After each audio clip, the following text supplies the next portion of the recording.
자, 오늘은 예수께서 제자들에게 주신 말씀인데요. 오늘 본문이 조금 깁니다만은 이 내용에 세 가지 주제가 담겨 있습니다. 세 가지 모두 다 좀 강력한 메시지예요. 왜냐하면 거기 말씀에 따라 오는 경고, 워닝이 굉장히 스트롱합니다. 첫 번째는 누군가를 실족하게 하는 일, 넘어지게 하는 일을 하지 말라는 거죠. 두 번째는 자기 자신이 스스로 걸려 넘어지는 일들이 없기를 바라는 말씀이고요. 세 번째는 본래의 목적을 잃어버리면 버려진다. 이건 다 경고들인데요. 굉장히 과격한 면이 있습니다. 원래 제자도라는 이 discipleship, 이 제자도는 radical합니다. 아주 급진적이죠. 이제 오늘 예수님이 제자들에게 주신 말씀인데 굉장히 강한 의조로 말씀을 해 주셨습니다. 그만큼 중요하다는 것이겠죠.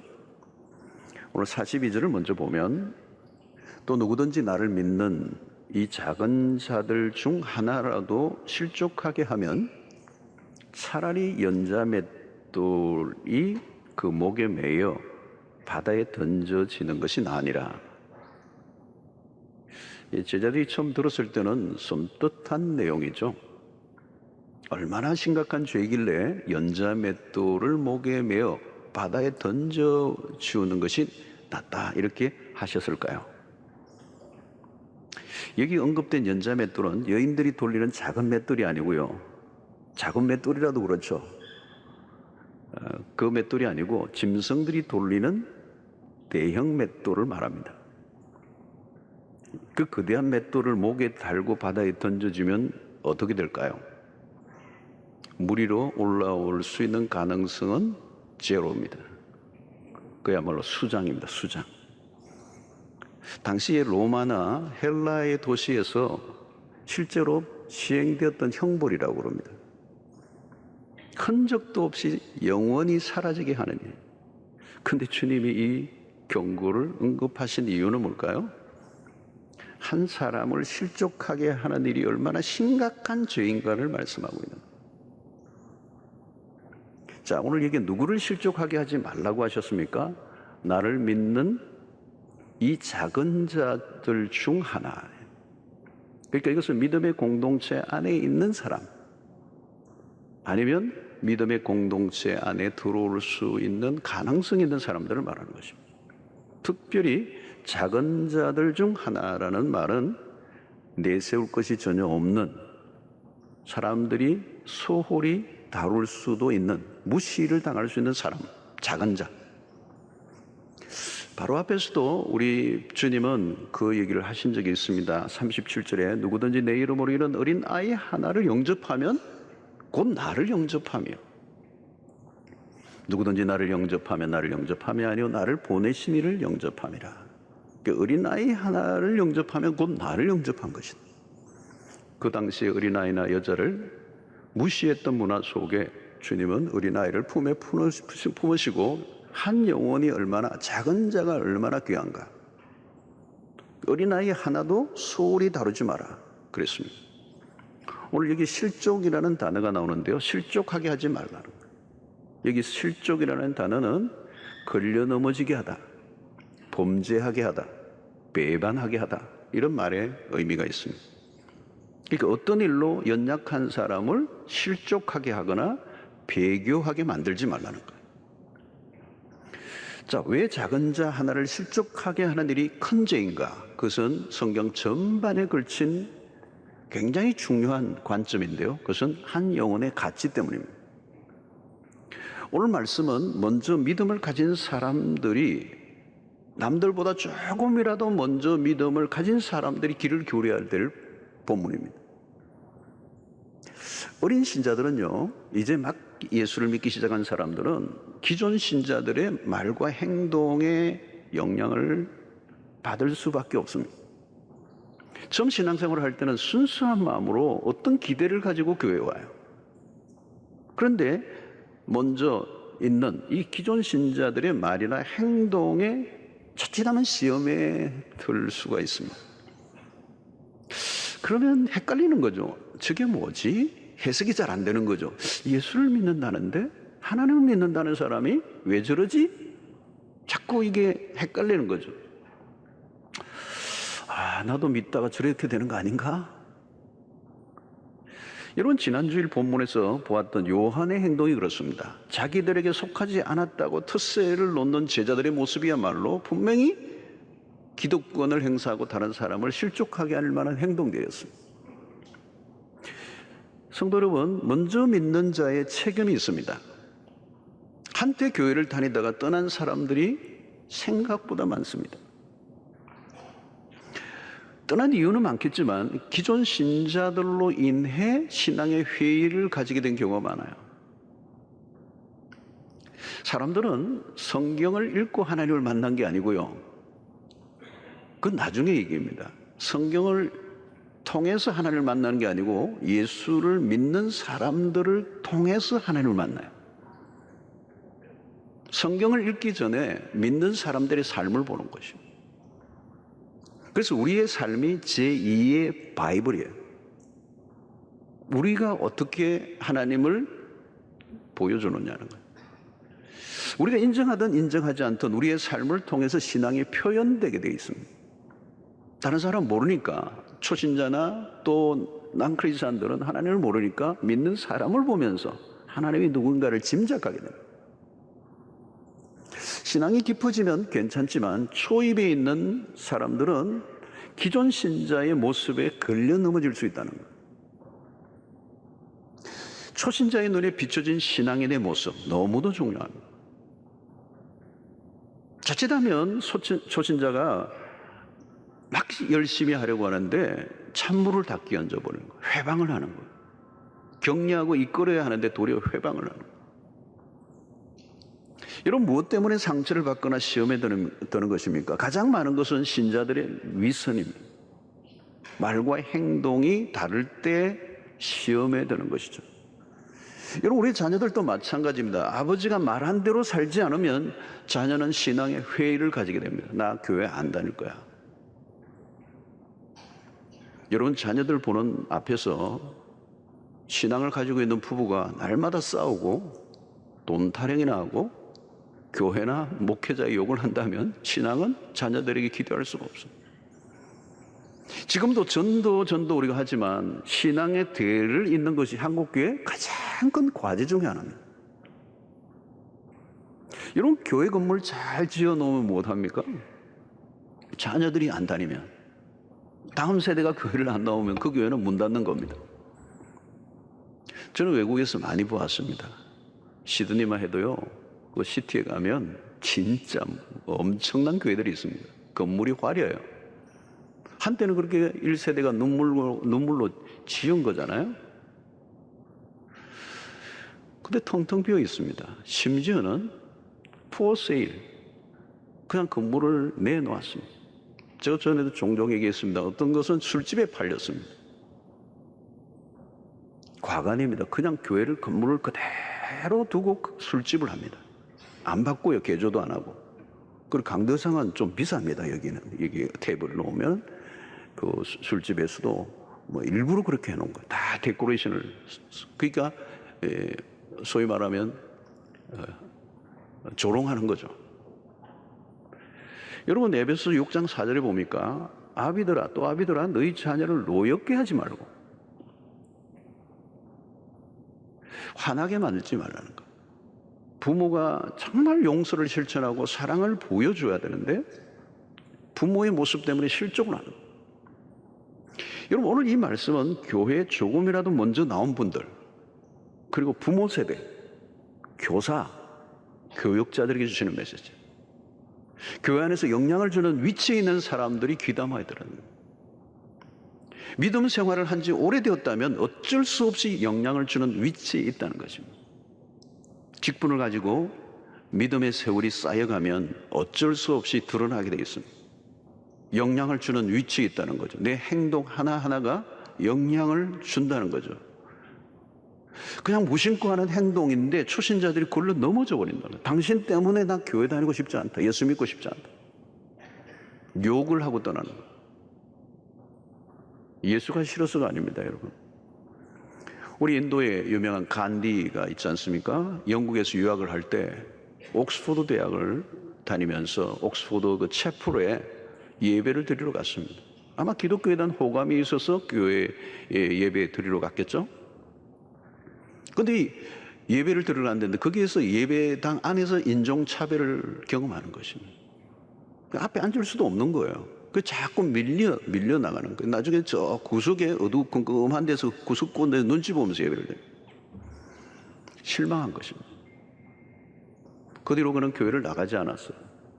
우리가 잘 아는 것처럼 이 인도의 이 간디는 이 비폭력주의, 그 다 산상수훈에서 온 것이거든요. 이 산상수훈의 영향을 굉장히 많이 받았어요, 이 간디가. 이 산상수훈을 좋아하고 성경은 읽지만 나는 예수를 믿고 싶지 않다는 거예요. 그거 왜 그럴까요? 예수를 믿는 사람들, 먼저 믿었던 사람들 때문에 그들은 예수를 떠난 것입니다. 요즘 바깥에서 기독교에 대해서 욕을 하는 안티들이 많습니다. 많은 경우의 안티들은 한때 교회를 다녔던 사람들이에요. 거기에 우리는 책임의식을 느껴야 돼요. 오늘 청년들이 교회를 많이 떠났습니다. 청년들이 교회를 떠났다는 것은 심각한 일입니다. 한국교회의 미래를 어둡게 하는 것이죠. 청년들은 교회의 미래입니다. 엄격히 이야기하면 미래가 아니고 현재입니다. 그런데 전통적인 교회들은 그들이 왜 교회를 떠났는지 그 이유조차 알지 못합니다. 관심도 없습니다. 교회가 그들을 담아내지 못했던 것이죠. 청년들은 교회 안에서 포용보다는 배제를 더 많이 경험합니다. 교회는 생각보다 노후된 면이 많아요. 청년들을 충분히 이해해주는 문화가 결여되어 있는 것입니다. 대신 안 보여줘야 할 것을 더 많이 보여줬던 것이죠. 저는 우리 교회에 나오는 많은 청년들이 있습니다. 오늘도 오후 예배 마치면요, 어마어마한 청년들이 그냥 예배를 드리고 바깥 마당에서도 그냥 돌아서 그룹으로 기도하는 모습을 보면 정말 감격스러워요. 예사롭게 보이지가 않아요. 우리는 이 금요 7화 때마다 이 청소년들이 수백 명 저 위쪽에 저쪽 간에 딱 3, 4층에 있습니다. 저는 너무 감격해요. 그리고 한 번도 제가 기억하기로는 한 번도 빠짐없이 그 청소년들을 위해서 박수를 칩니다.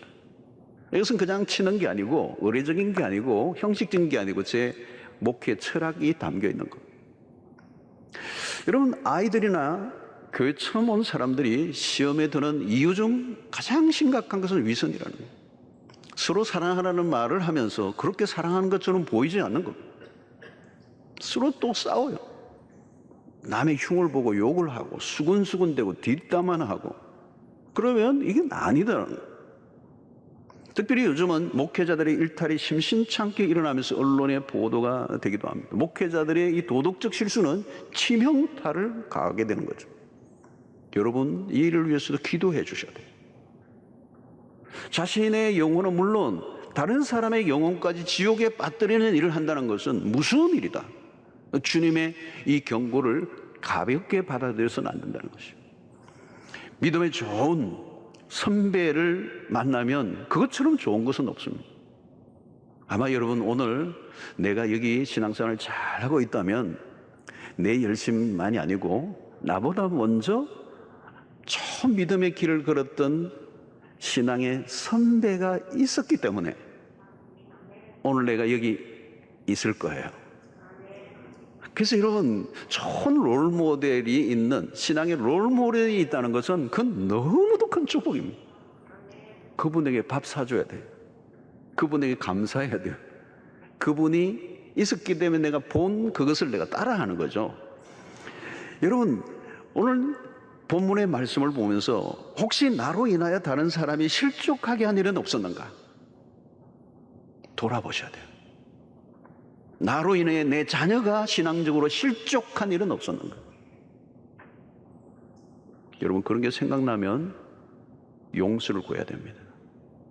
용서해야 돼요. 용서를 해주십시오. 우리는 초신자들의 눈길을 무섭게 여겨야 합니다.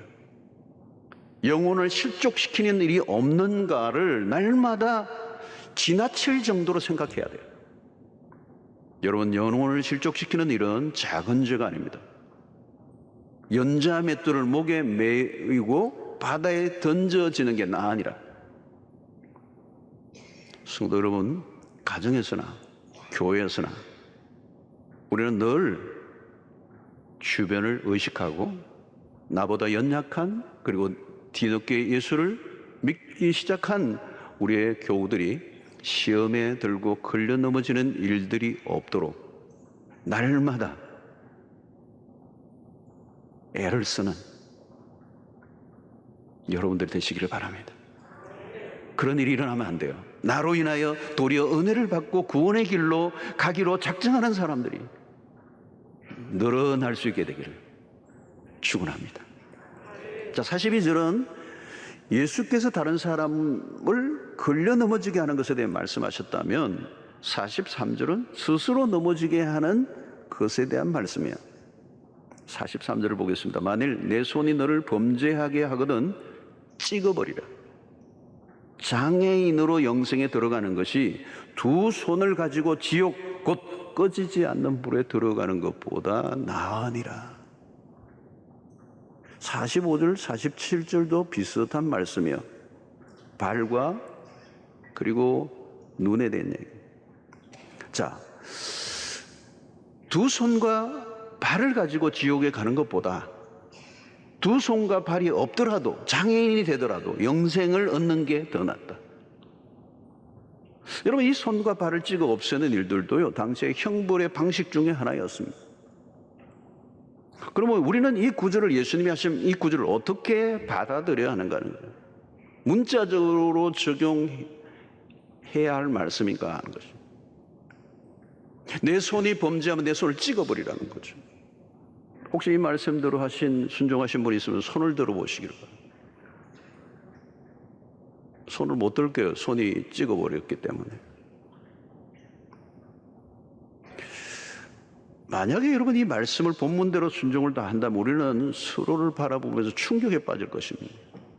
주일날도 보면 막 눈이 없고 막 쩔룩거리고 오고 그냥 휠체어 타고 오고 막 굴러오기도 하고 막 다 날아가가지고 또 날마다 죄를 짓는데 손과 발이 몇 개 있어야 감당이 되겠습니다. 여러분, 이 구절을 액면 그대로 받아들이고 실제로 자신의 신체를 제거한 사람이 있습니다. 초대 교부인 알렉산드리아의 오리겐이라고 하는 교부입니다. 유명한 일화예요. 그런 성적인 유혹을 느낄 때마다 너무너무 괴로운 거예요. 결국 그는 하나님의 나라를 위해서 스스로 거세를 합니다. 유명한 일화예요. 오리겐. 여러분, 우리가 이 말씀을 그대로 적용한다면 우리 중에 성한 사람이 한 사람도 없을 것입니다. 죄를 지을 때마다 잘라낸다면 어떻게 될까요? 무엇보다도 현실적으로 우리가 일상 속에 죄를 안 짓고 살 수가 있습니까? 아무리 노력하고 애를 써도 죄를 짓습니다. 신체를 잘라냈다고 죄를 안 지으면 참 다행이죠. 어떤 사람은 이 도박 중독이 무섭잖아요. 그래서 그냥 이제는 아내 앞에, 가족들 앞에서 진짜 손가락을 자르고 이래가지고 다시는 내가 도박 안 한다고 혈서도 쓰고. 근데 조금 지나면 또 붕대 맨 손으로 또 도박을 해요. 붕대를 메고 해요. 결국은 무엇입니까, 여러분? 인간의 죄성이라는 것이 신체의 절단으로 해결되지 않아요. 손과 발을 자르고 죄를 더 이상 안 지을 수 있다면 할 만합니다. 문제는 죄는 마음에서 시작됩니다. 근원적인 문제입니다. 그러면 예수님의 이 말씀하신 근본적인 의도는 무엇일까요? 핵심적인 메시지는 결코 죄를 가볍게 다루지 말라는 거예요. 만약 손이 죄를 지었을 때 그 손을 자른다면 고통이 얼마나 크겠습니까? 얼마나 불편하겠습니까? 그러나 고통을 당하고 불편한 것을 감수하고 사는 게 훨씬 낫다. 왜 그렇습니까? 몸은 멀쩡하지만 그 상태로 당하게 될 마지막 날의 심판은 그 신체를 자르는 고통과 비교가 안 되기 때문에 차라리 손, 발 하나, 아니 둘이 다 날아가도 그게 낫다. 여러분, 이 예수님은 신체 중에 특별히 손과 발과 눈을 언급하셔서, 손은 뭐예요? 우리의 모든 행위, doing 하는 거예요. do예요. 발은 뭘까요? go.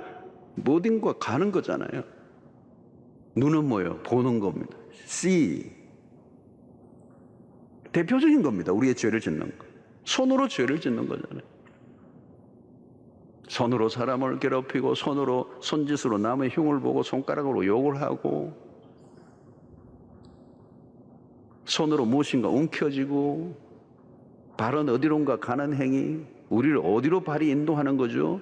내가 다니는 길로 계속 다니면 문제가 없는가 하는 거죠. 퇴근 후 잘못된 길로 늘 가던 곳이 어디인가, 어디로 가고 있는가. 가야지 말아야 할 곳을 계속 그 발이 이끌고 가면 내 삶은 어떻게 되는가? 눈은 어떻게 되는가? 죄를 짓는 모든 경로가 눈을 통하여 일어나는. 다윗은 눈으로 죄를 지었습니다. 안목의 종력에 빠졌습니다. 여러분, 죄의 유혹이 종류가 얼마나 많습니까?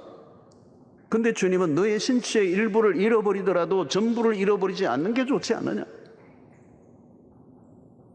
여러분, 여기에서 우리가 기억할 것은 주님께서 우리에게 완벽을 요구하시는 것은 아닙니다. 우리의 연약함을 아십니다. 우리가 아무리 노력해도 죄에 대해서 연약하다는 걸 아세요. 그러나 여기 중요한 것은 죄에 대한 우리의 태도입니다. 세상에서 흔히 보는 장면은 뭡니까? 죄를 너무 가볍게 여기는 못합니다. 죄를 죄로 여기지 않습니다. 죄를 어떻게 인조이합니다.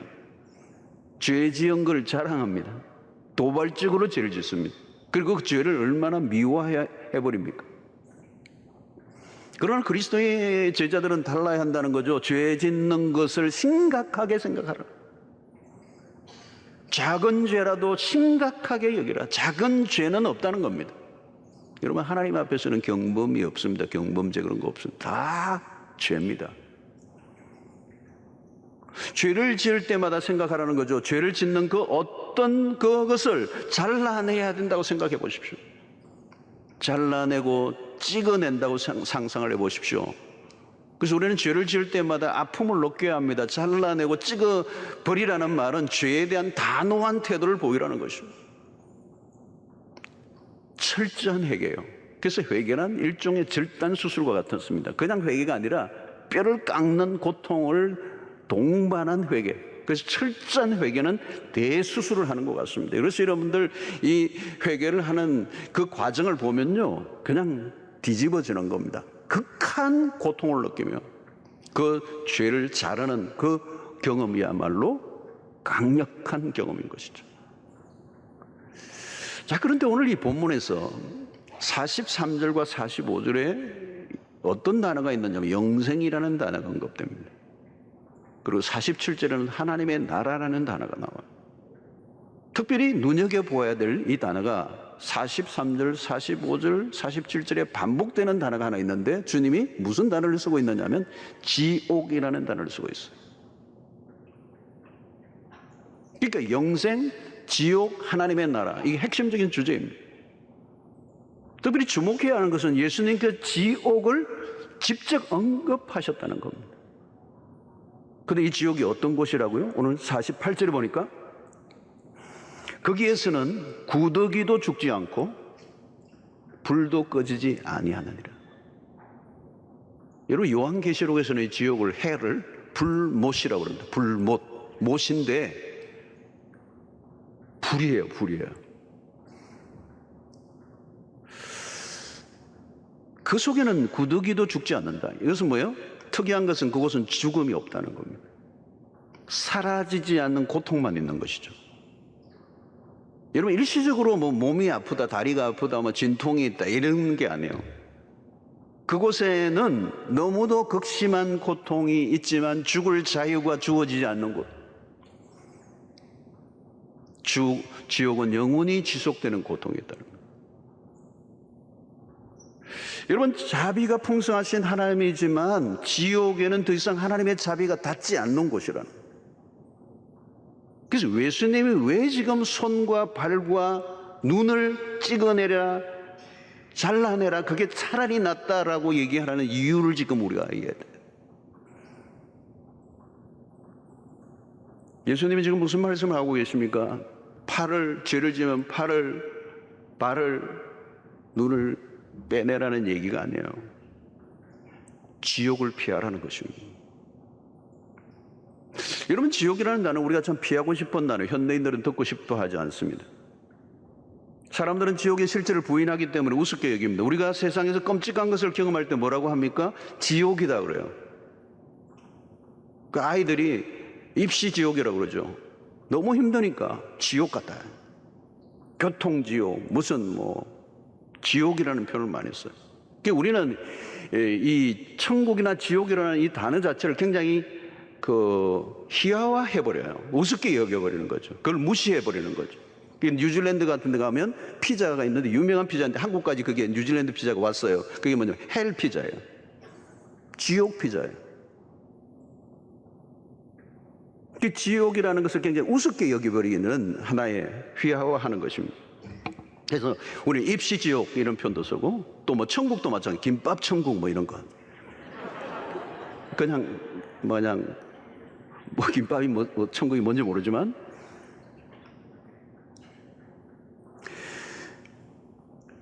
여러분, 전쟁의 참상을 보면 우리는 지옥 같다 그러죠. 영화만 봐도 지옥 같아요.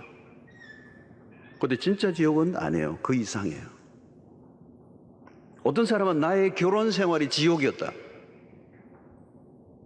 그러나 진짜 지옥은 그 이상입니다.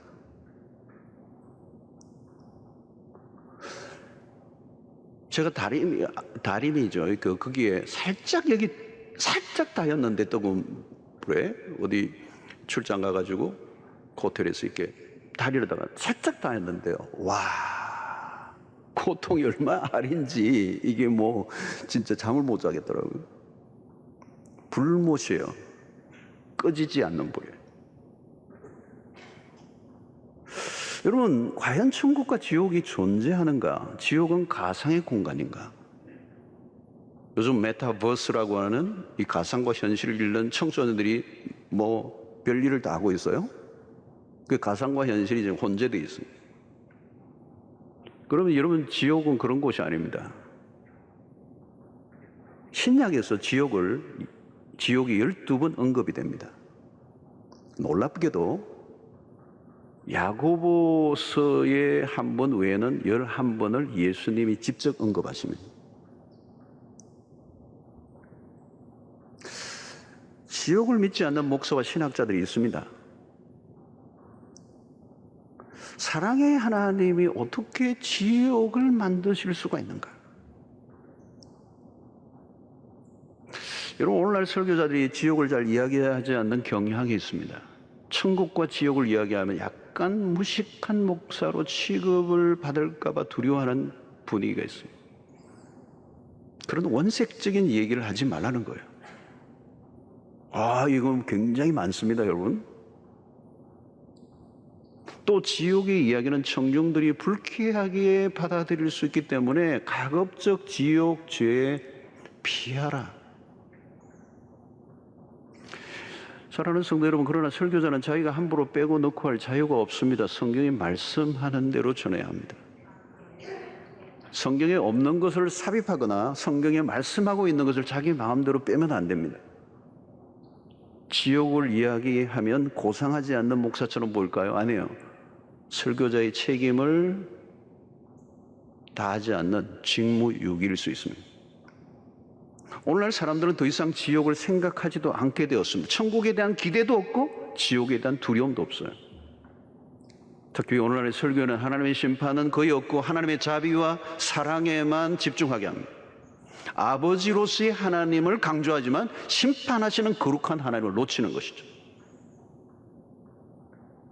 그러나 여러분, 우리는 지옥의 위험을 알려야 합니다.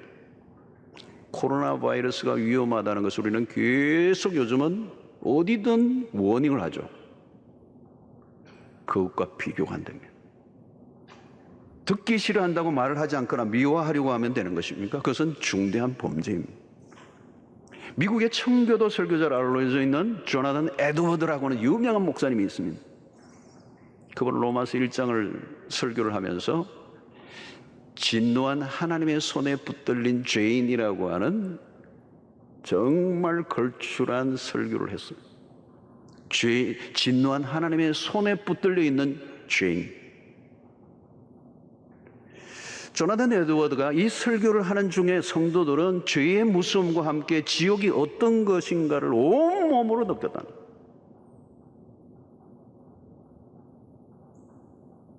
우리의 죄로 인하여 망할 것 같은 두려움이 막 몰려오고 지옥의 실체가 느껴질 만큼, 그래서 어떤 분들은 그 설교를 듣는 중에 그 엄청난 밀려오는 두려움에 막 구토까지 하는, 죄를 죄로 여기지 않는 삶, 그 결과가 어떤 것인가를 심각하게 들여다보게 합니다. 화로 나여 망하게 되었도다. 이사야가 하나님의 성전에 가득한 영광을 보며 소리를 외쳤죠. 나로 나여 망하게 되었다. 하나님의 의가 아니면 살 소망이 없는 전적으로 타락한 인간임을 깨닫고 십자가의 은혜로만 구원 얻을 수 있음을 믿고 하나님이 예비하신 그 의를 붙잡을 수밖에 없는 인간인 것을 고백하게 하는, 조나단 웨드워드의 설교가 있었던 거죠. 사랑하는 성도 여러분, 예수님이 왜 이토록 강조법을 사용하여 말씀하신가를 이해해야 합니다. 지옥을 피하고 영생을 얻으라는 것입니다. 지옥이 강조될수록 우리에게 천국에 대한 강한 열망이 일어나야 한다는 거예요. 구원을 받아야 된다는 거예요. 영생을 놓쳐서는 안 된다는 거예요. 어떤 대가를 치르서라도 죄를 그대로 방치하지 말라는 것입니다. 여러분, 죄와 싸우는 일은 쉬운 일이 아닙니다. 육체적인 쾌락을 거부하는 일이 얼마나 어려운 것입니다.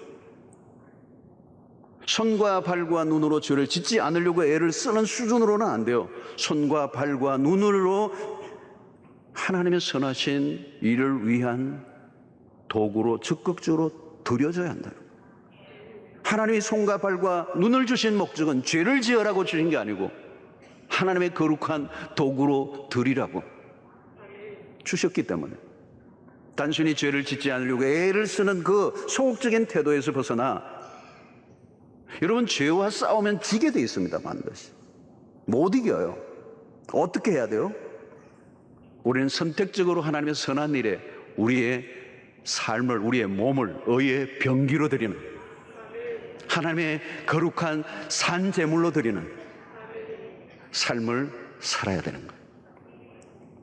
오늘 여러분들의 삶 속에 오늘 주님께서 우리의 손과 발과 그 눈을 찍어내고 잘라내라고 하는 이 메시지 속에 죄의 엄중함과 그리고 마지막 날의 심판의 무서움을 말씀하시며 우리에게 영생의 길로, 그래서 오늘 이 본문에 영생 그리고 하나님의 나라에 들어가는 은혜를 저와 여러분들 모두가 누리는 은혜가 있게 되기를 축원합니다.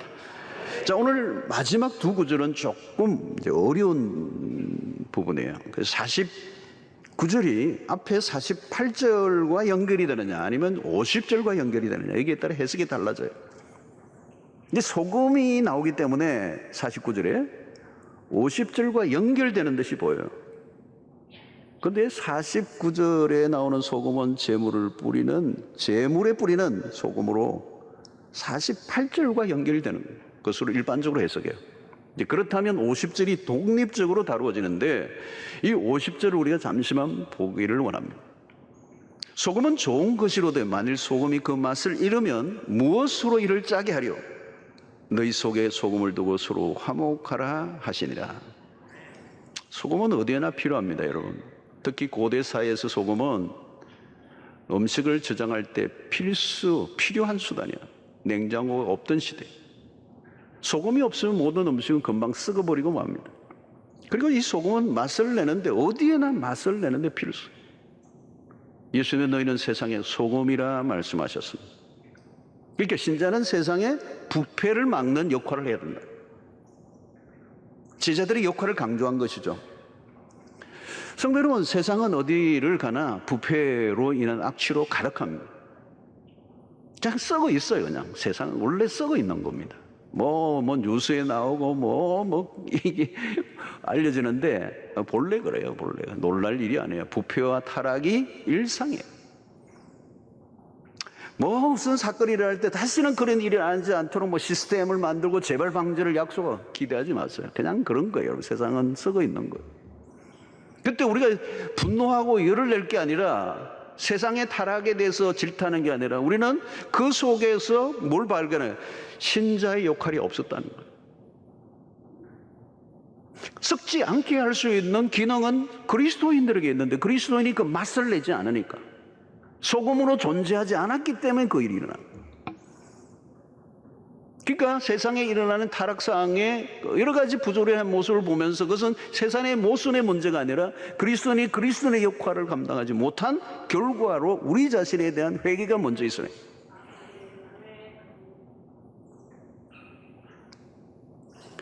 한국은 기독교 초기 역사를 보면 신자는 매우 소수였지만 강력한 영향력을 가졌어요. 그게 복음의 특징입니다. 소수지만 강력한 영향을 미치는 거예요. 그런데 지금은 숫자가 많아졌습니다. 그때는 매우 소수,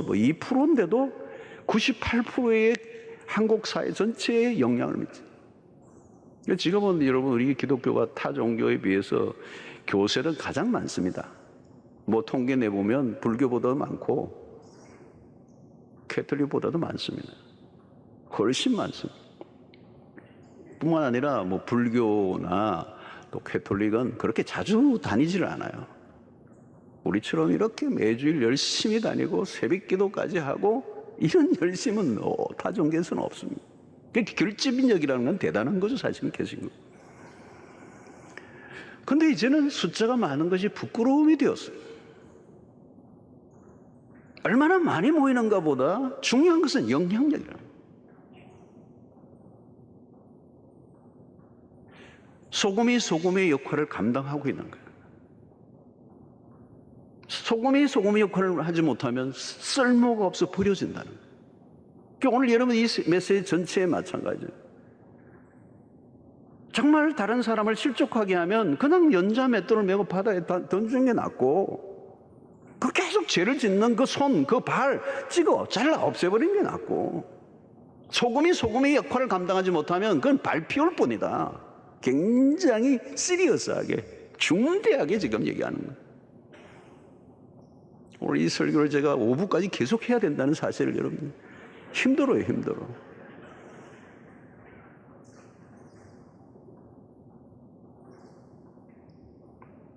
존재의 목적을 잃어버리면 가치가 없다는 거죠. 천덕꾸리가 된다는 거죠. 여러분, 우리는 우리의 이전의 모습으로 돌아가야 돼. 한국교회 초창기의 모습으로 돌아가야 돼. 아니 7, 80년대까지만 해도 여러분, 예수 믿는 사람들에 대한 세상의 평가는 대단했어요. 예수 믿는 사람들인데 거짓말 하겠느냐고. 예수 믿는 사람이라고 알아줬다고.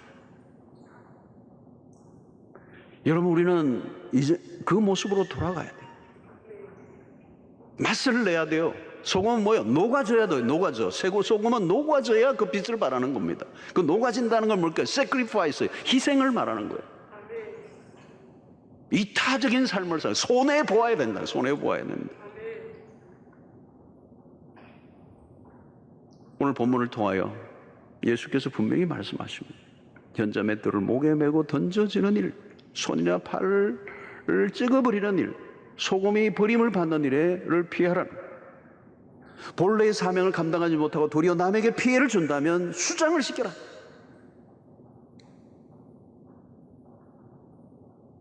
존재의 목적이 사라지면 존재할 이유가 없다. 무거운 말씀이지만 주님의 본래의 의도를 우리는 붙들어야 합니다. 주님은 잔인하신 분이 아닙니다. 우리를 벌하시려고 하시는 목적이 아닙니다. 반대요. 바다에 빠뜨려지는 것을 피해야 하고, 한 영혼이라도 실족되는 것을 피해야 되고, 잘라내어지는 것을 막아야 하고, 짓밟혀지는 일이 없어야 한다는 거예요. 이 말씀 속에 주님의 간곡한 마음이 담겨 있는 것입니다. 작은 한 영혼이라도 놓치지 않으려고 하시는 주님의 의도가 보이잖아요. 어떤 경우에도 한 영혼이라도 실족되는 일이 없어야 한다. 한 사람의 영혼이라도 지옥에 들어가서는 안 된다. 한 영혼이 천하보다 귀하다. 잃어버린 한 마리의 양을 찾아 나선 주님이 우리 하나님이세요. 그러므로 여러분, 우리는 영혼을 바라보는 시각을 이 주님의 시각으로 올려놓아야 돼요. 나의 영혼을 귀하게 여기듯이 다른 사람의 영혼도 귀하게 여겨야 한다는 것. 나의 구원만으로 끝나지 않습니다. 공동체를 생각해야 돼요. 하나님의 나라를 지금 주님은 얘기하십니다. 하나님의 나라는 나와 너가 엮여져 만들어져 가는 것. 하나님의 나라는 이기심이 발붙일 곳이 없습니다. 나만 살 수 있는 곳은 하나님의 나라가 아니에요. 나 때문에 다른 사람의 영혼이 길을 잃게 해서는 안 된다는 것이에요. 사랑하는 성도 여러분, 초신자들이요, 우리 모습을 보고 소망이 생겨야 돼요. 기대가 되어야 돼요. 나도 2년, 3년, 5년이 되면 저렇게 살 수 있을 것이라고 하는 희망이 생겨야 돼요. 처음 믿은 사람을 언제나 격려해 주시기를 바랍니다. 초신자가 옆에 있으면 지나칠 정도로 조심하시고, 나의 행위와 나의 말로 그들이 그리스도를 계속 따라가도록 하는 일에 격려가 되는 삶을 살아가실 수 있게 되기를 축원합니다. 우리의 일상의 죄의 문제 앞에 부들부들 떨 수 있게 되기를 바랍니다. 우리 때문에 실족하는 것이 아니라 우리 때문에 예수 믿는 사람들이 많아져가는, 만약 우리가 세상 사람들에게 우습게 여김을 받는 일이 일어난다면 통곡을 하고 회개하고 돌이켜 온전한 제자의 길을 다시 걸어가기로 결단하는 믿음의 성도 여러분들 되시기를 주의 이름으로 축원합니다.